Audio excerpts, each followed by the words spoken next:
Today is October 25th, 2024. It's a Friday. I had fallen asleep to one of the people on YouTube that talks about what this experience is going to be like when the worlds divide dimensions. It definitely a lot of what other psychics have said, and I don't know if it paralleled because I thought it would look that way, or if it paralleled because it's the way it would have been. But this is my account.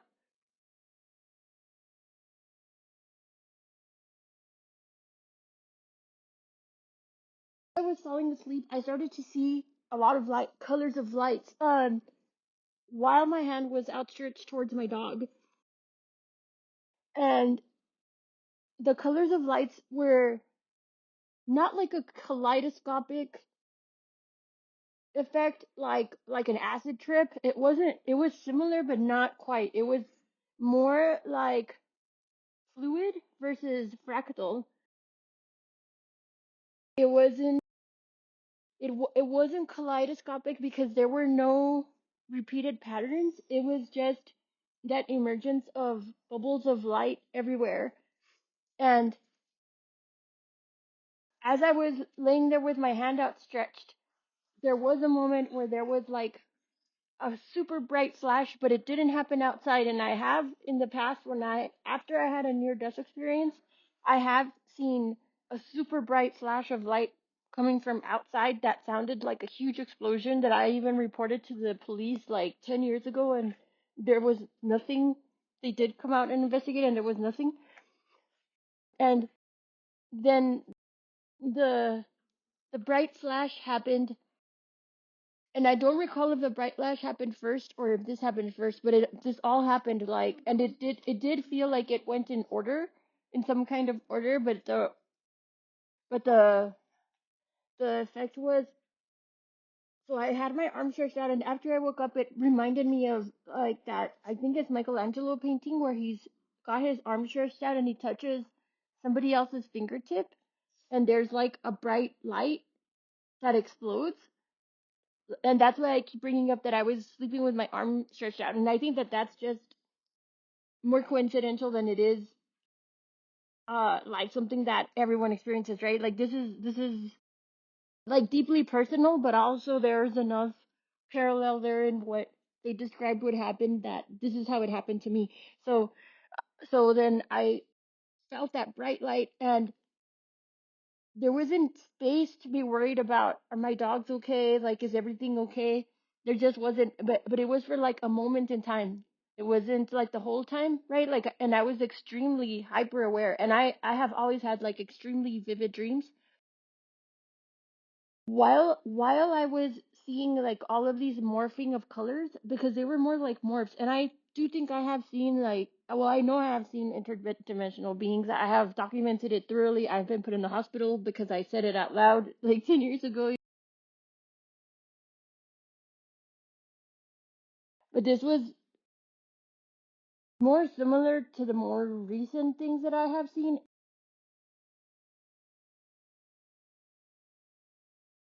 5 or 6 months ago.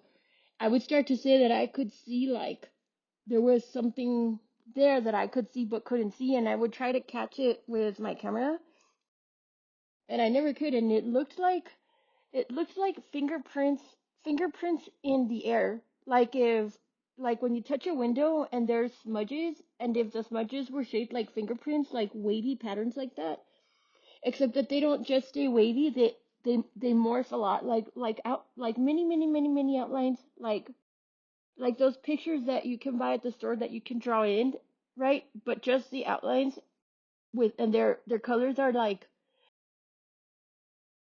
many colors, like that thread that you can like knit sweaters and scarves with, that has a whole bunch of different colors.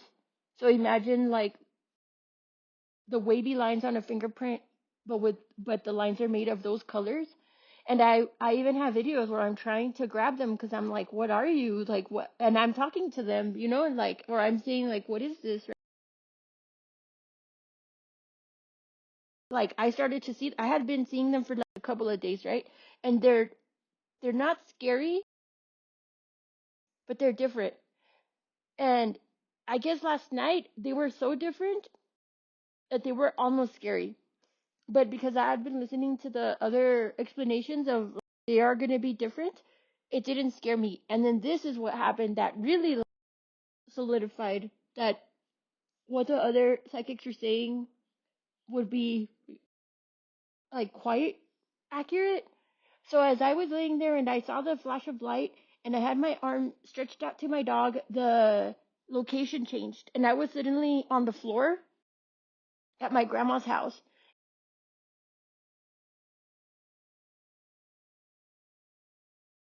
My grandma is the only one that really visits me in my dreams.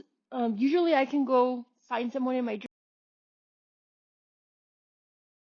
I am a dreamer, like in the shamanic world. Like there's people that can manage their dreams. Yeah, I definitely can do that. I haven't been practicing it as much as I had in the past, but I definitely have practiced that, and I definitely have been able to. So this whole time that I'm dreaming, I am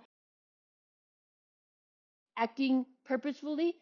But then this happened. So then, well, and I still acted purposefully, but in a different way, in a very very different way. Like so, then this happened. I started to feel a lot of pressure of like a foot, like not a foot, but like imagine if you're on the ground and you have your arm stretched out, right? Your one arm, like in the Michelangelo pose, and like somebody puts their foot on your head so that you can't get up. And I'm sure it wasn't somebody's foot. I don't, maybe it was. I don't know. Like imagine, but imagine that sensation, right? And not like in a way to like kick you or anything, but more like a just a lot of like pressure. It did feel like physical pressure on my head, like it did, but not in a. It was neither kind nor there was no emotion behind it. It was just I just had to stay there, and I felt it like on my whole body, but I really felt it in my head. And then I even said, "Abuelita," my grandma. I talk to her all the time.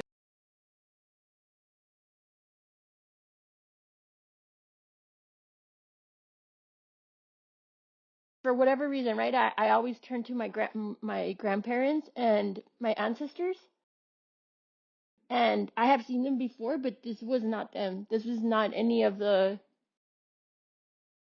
visitations from before. It was maybe all of them, or maybe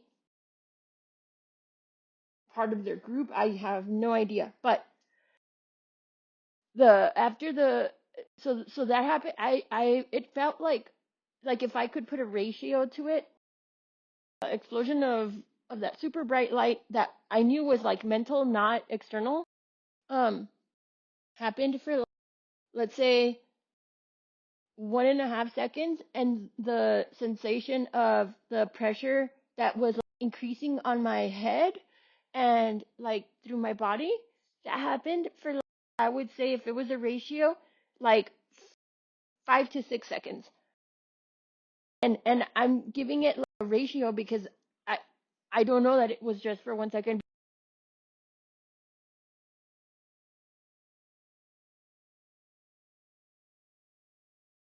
And I am like venturing into my own company, so I don't have these appointments that I have to be at, so I'm so grateful that I'm able to experience the experience all the way through. And I kid you not, I guess my phone had been ringing from different places calling me, but I didn't wake up, and finally it rang, and on my phone were the digits 1111111. I was being called from some number called that said 1111111 on my phone. I took a snapshot of it. Can't make this up. Um, and when I answered it, it just immediately hung up, and there was no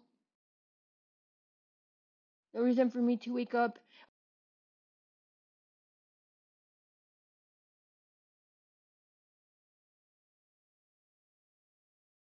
The other thing that happened in that dream, as after that explosion in my mind of that super bright light that started like a little pinnacle, like a little pin. It looked like a little pin, and then it like a big bubble. It looked like when you blow gum, right? Like when you blow when you're chewing gum and then you blow a bubble, and it's like the bubble grows and grows till it bursts. That's what that bright light looked like. And all the meantime, there's all these like bubbling colors. Like I'll try to think of an example, but the colors were individually segmented without pattern. There was so much randomness to the colors, and I don't know if I perceive it that way now because I understand the value of random numbers through computer science.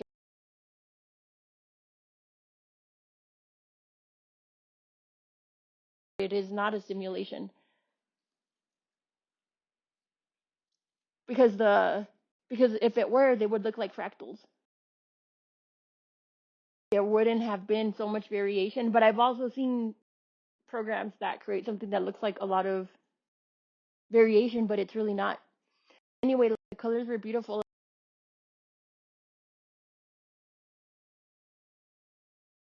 The colors were beautiful, and so then as that explosion happened, there's still all these like very beautiful lights going everywhere. You know what it looks like is like when an old film is getting overexposed. That's what it looked like. Like all of the colors, there's a bright light, and then all of the colors melt. That's exactly like what it looked like if I could put like 3D words to it, like third dimension words to it, right?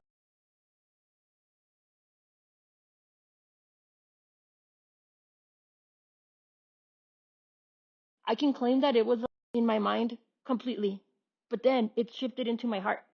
So what happened was all the while I'm feeling actual heart palpitations, and I'm wondering, like, am I having a heart attack? And actually, as I'm saying this out loud, I recall one of the psychics on YouTube.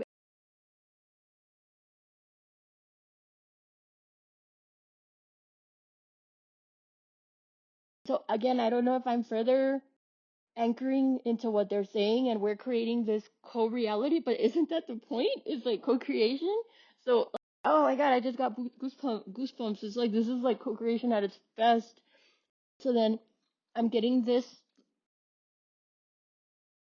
sensation of heart palpitations, like multiple, and I had had some for a few days, but not like this. And full disclosure, like I do take medicine,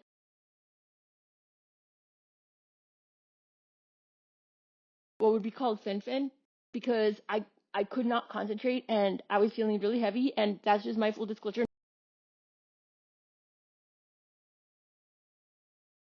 I bring that up because every time that you share a story like this, people are like, "Oh, you're probably on drugs."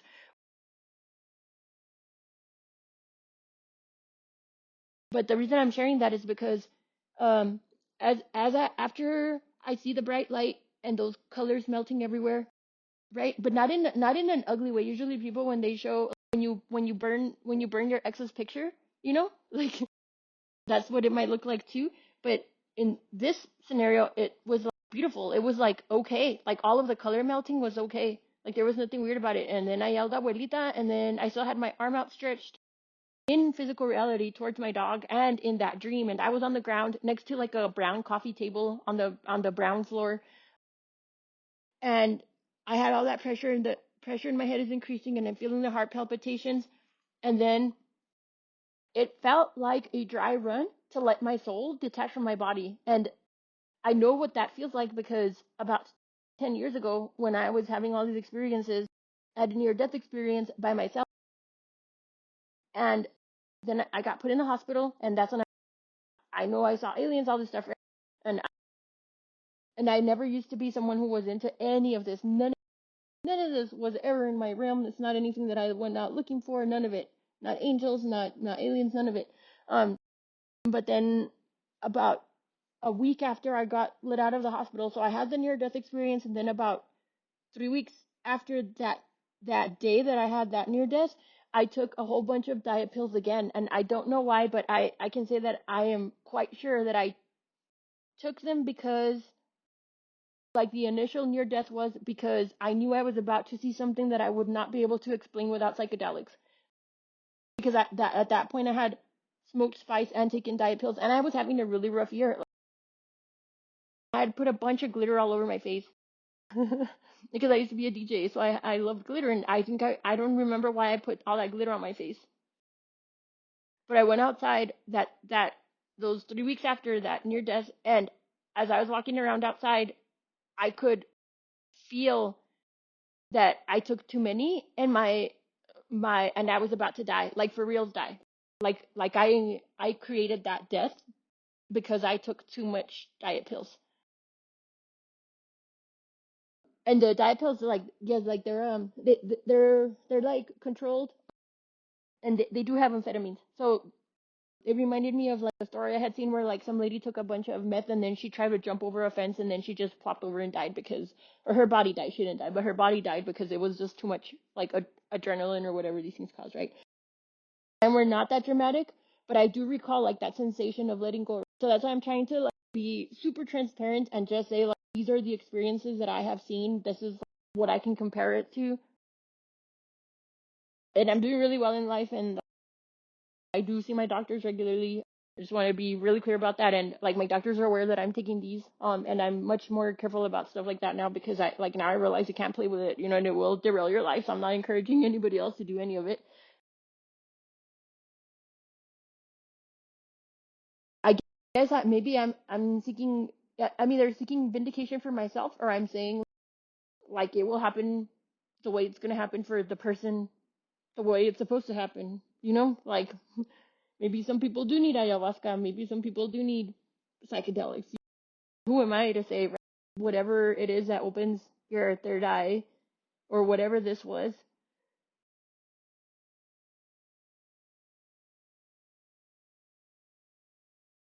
So I'm still in this dream dream state. So I'm still in this dream state. So it wasn't was it a, it was more than a dream. It was more, the colors were more vivid than any dream. I I've always been a dreamer, and I know what lucid dreaming is. I know what clairvoyance is. I know what clairaudio is. It was like very different from that. And so then I felt the intelligence, because I don't know what other words to use, like the intelligence that was like present with me. I felt like it was letting me have like a dry run. And I remembered that those years ago when I took too much and I could feel my body releasing. And I remember all of these different YouTubers are saying, reminded me it's okay to let go of your body, which when I went through all of that those 10 years ago, I told my nephew, he was younger at the time, and I told him, and he was like, that sounds like death. And now when I'm hearing everybody talk about this, to me, that sounds like being okay with letting yourself die. And that is exactly what it was. It was like a mini death, like this is what it's going to feel like. And so then I consciously was like, I believe you. I trust you. Let's go. And it did feel like, um, it didn't feel like this, but I can compare it to this. Like when you're on a roller coaster and you're going down the dip, and it feels like your ghost leaves your skeleton for a moment as you go down that dip. Like if the stomach sensation could instead be like your ghost leaving your skeleton, it kind of the sensation is it sensation not sensationally and not like not exactly, but like that moment of rush, like the rush was the same as that, except in this case it felt like my ghost was exiting my skeleton. And then it felt like when you're a baby and you reach up your arms and they try to pick you up by your arms, like to carry you, like when you're yeah, like that, like, or like if you're in a rescue operation, right, and like the SEALs come in to get you, and like you probably, if they're dropping in from helicopters, you probably reach up your arms if you can, right, so that they can grab you and you can go. It felt like that. And again, it was like not, it was not like, and none of mine have been like love or hate. It's like interacting with fire, but also being fireproof.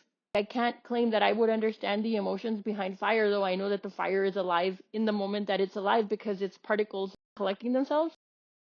And depending on depending on how I'm able to manage the fire is what decides.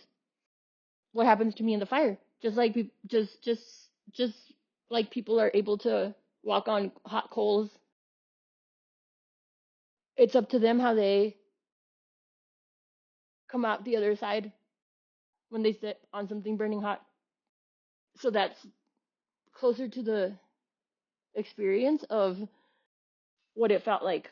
Was like neither cold nor hot, just nature. It was just like nature. Like there was like a deep nature and intelligence behind it, but also a benevolent one. There was no even the pressure, but I think it might have been because I think it genuinely might have been because I heard the other psychics say like you're gonna feel a lot of pressure like on your chest. So I knew that, and then she said like don't worry, you're not really having a heart attack or whatever. Like that is what it's gonna feel like, and that I definitely felt the palpitations, and I have been feeling them for a few days. So and I definitely feel like am I going crazy? If I could again go back to the ratios, so then the pressure on my head felt for like 5 to 6 seconds, and then the ratio of like what would be one 1.5 seconds of like the that burst of light in that progression of like when you burn a picture or when you blow a bubble gum, and then this would have been about 3 seconds. No, I would say like 2.8 seconds if I could put ratios to it, like about 2.8 seconds of that time of what would be like, considered if I could put it into seconds of time of it letting me experience the separation from my body. And maybe that's what it feels like when people they're able to dream and have out of body experiences. I don't have as much experience with out of body experiences with dreaming. I guess that was the first time that I felt in a dream state that my body was leaving my body, but it also felt like the day that I consciously almost took too many pills. And then the colors were ever more vivid. And when I had my initial near death, it was that definitely looked like, and I can't think of other words for it, but that definitely looked like a tesseract. And I know that that word gets thrown around a lot, and I know we can't see tesseracts in the third dimension, but I wasn't in the third dimension. I can guarantee you that. But that one definitely had more of like a crystal, like the facets of a crystal, with like it's not iridescent because they're all sorts of colors. Um, but with that effect of like the color opal, but much brighter. Except that again, it was beams of light. They were just beams of light. And in the Lotus Sutra, I found that after that experience, I found those words in the Lotus Sutra, but that's what I was calling them anyway, which is separate from the visitations. But I don't think that they're separate from each other necessarily. I think that they're just probably the way I have to see them so that I can put words to it. And since that was the first experience, that was terrifying. But this time I was more ready for it. This time I knew that it was going to happen, and I knew that it might be like, yes, we're shifting dimensions. So I was like so excited. And I think what was so empowering, or like, what does feel so loving after the fact, is that in that 1.5 seconds, there was nothing but me and that intelligent force. And it was okay. It was okay to not be a dog mom in that moment. It was okay. And it didn't there was no space for me to even think about that at all. There was no and there was nothing but that feeling of rescue, I guess. Like being like you know how they say like give me a hand up, not a hand not a don't give me hand me downs, give me a hand up. Kind of like that. Or maybe I just came up with that, but like a hand up. It felt like a hand up, and it was okay to go there. Like that was incredible. And so then I got to experience that. You know what it felt like? Like when you're a little kid and your parents pick you up by your arms and they swing you by your arms. because it's like a little game, right? That's exactly what it felt like, but for my soul. But I also physically, yeah. And at that moment, I wasn't perceiving my arm, outstretched arm anymore. It was more like my consciousness was being swung like the loving act of a parent. Like I guess that's where it felt like such a compassionate, loving, accepting, intelligent force that was so strong. It could like pick me up by my consciousness and play with me like that, like how my parents would, during the loving moments, the most loving moments. When you're a kid, I think those are some of the strongest memories I have of loving, strongest memories I have of when I was a kid. And yet it does make me teary eyed, like understanding the love, because it was like this parent came from the sky, to like show love that way. It's so pretty. It's so pretty. It's so beautiful.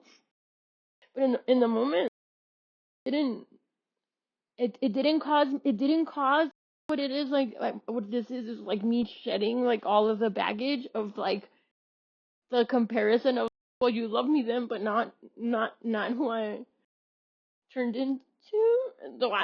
I'm not saying my parents have done that by any means. Like actually, they haven't. They're actually like quite solid people. It's there's just decisions that we make that like I can't be a part of those decisions anymore. Like to like uh um but they always wanted me.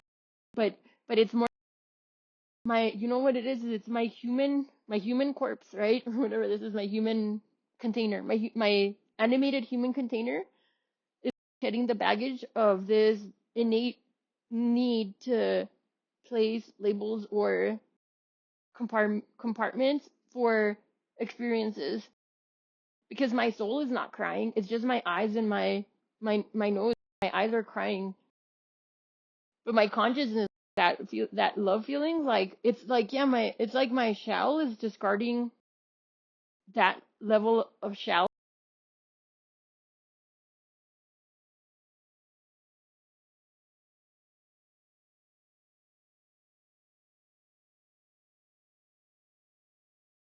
like onion layers are getting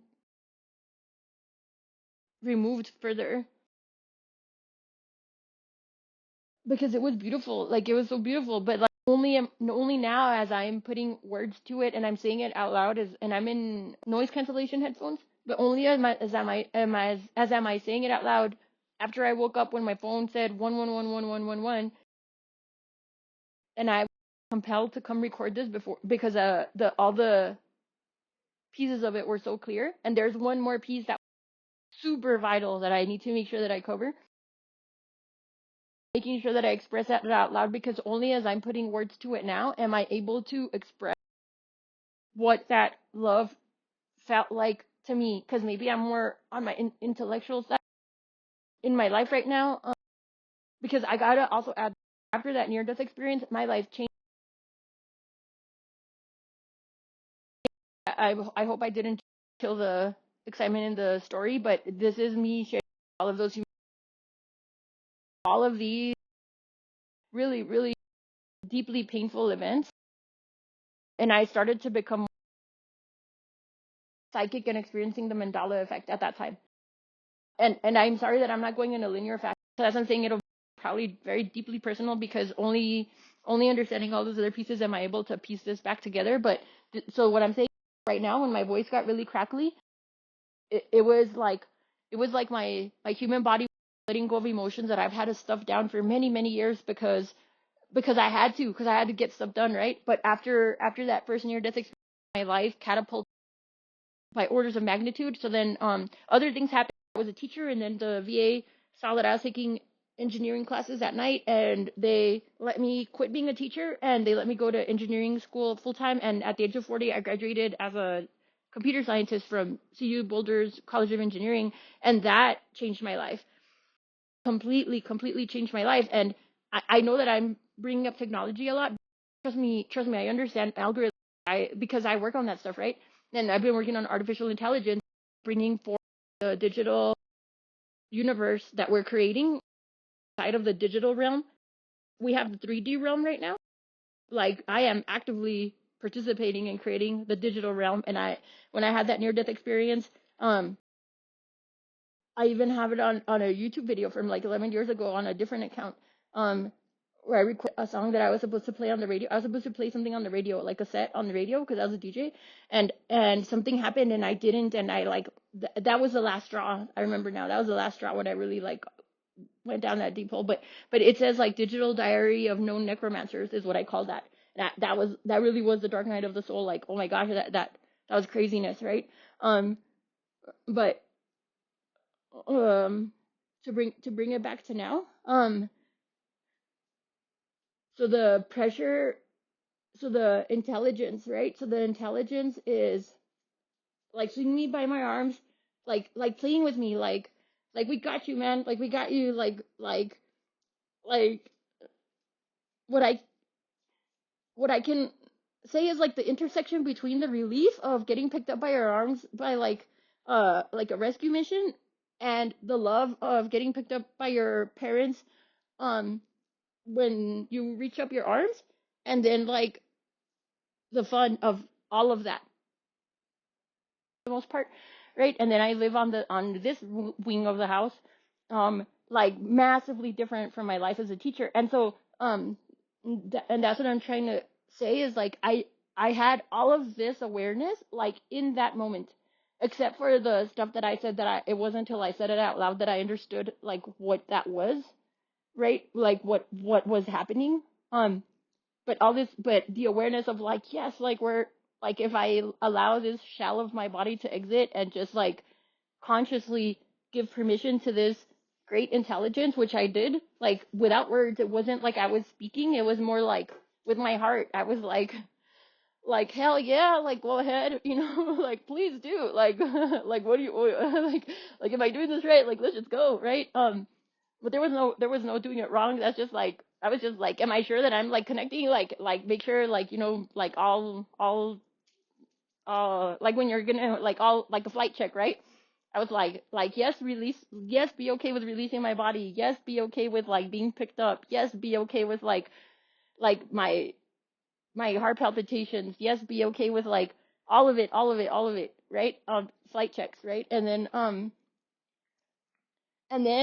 and then it wasn't and then it was like the end of the roller coaster, right? Like when the dip goes all the way down, and then like that the ride is over and you get like that thing in your stomach, except in my case it would have been like my ghost exiting my skeleton, like that sensation like subsided, and then I was back in my body and I still felt like 3 or 4 more deep heart palpitations, like. And so because I'm taking these diet pills, I was like, oh my god, like am I taking too many? But I wasn't, like, and I'm not, and they're moderated, and like it's not like I've lost it. And I've actually talked to a psychologist also, and also a physician's assistant and my doctor, like, and I'm very open about it too. And we've all decided like I'm not crazy, because if you were crazy, you wouldn't know to ask the question, am I crazy, right? And so then I consciously came out of that, and I don't think I opened my eyes, so I don't know what was in the room with us, but my dogs are next to me, right? And they were not alarmed, but I also wonder if they were having their own experience, because I've been practicing like making sure that I'm aware of like whistling the dog whistle, right? Like because I have like the specific high pitched scream that I make when I and they know that it's me, and they also wear like little air tags, so like there's very specific sounds that I make, like digital sounds, which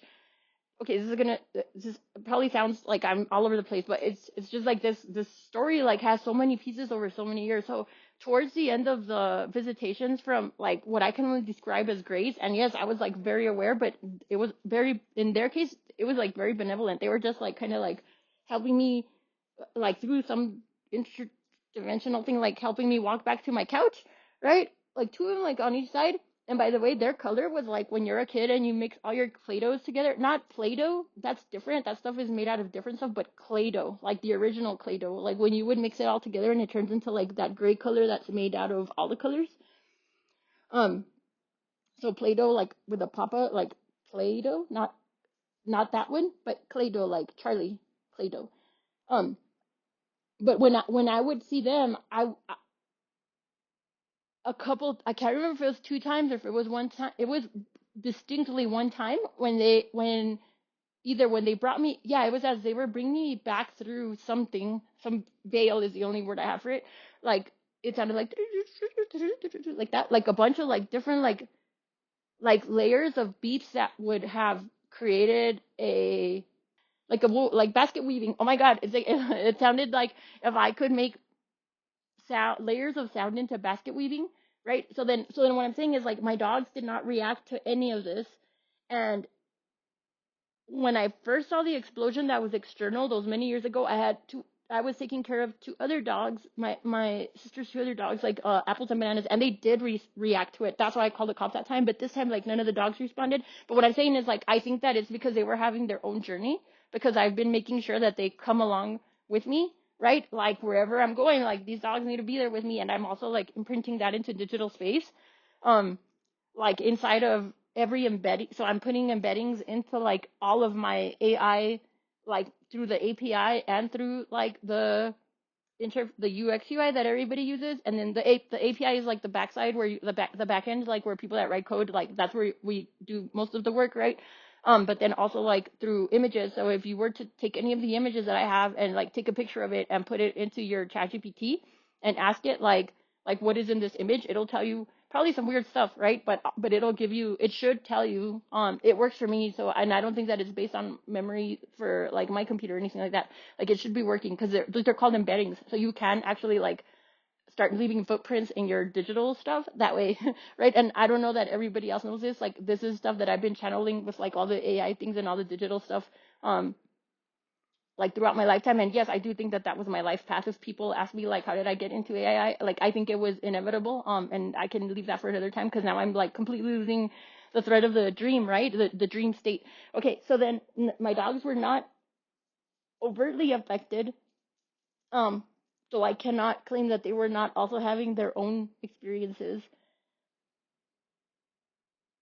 Um, and so then that, like even now I feel like okay, like that roller coaster sensation is over, but not but a fun roller coaster. Okay, not like when you're with a narcissist and it's a roller coaster, not that kind of, more like you went to the carnival and you got to ride the ride, right? Like that, like that's exactly what this feels like that life is this clown show and we're in a carnival, and like you get to ride the more cool rides, the more open you are to it, right? But also like expect the sensations, right? So the heart palpitations were real, like very real.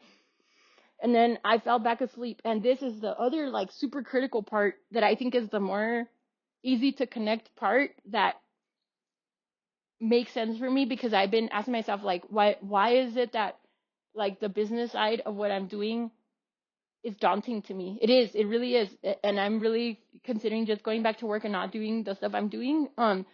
Which by the way, like shameless plug, right? Like, basically like I created this AI automation that is able to take anybody, whatever, anybody that wants to be found on the internet can be findable, despite the social media platforms. So like through digital space, and it's very affordable because I used automation. So I already took like, I don't know, like a month straight, a straight month to finish it up. I'm finishing it up today and tomorrow.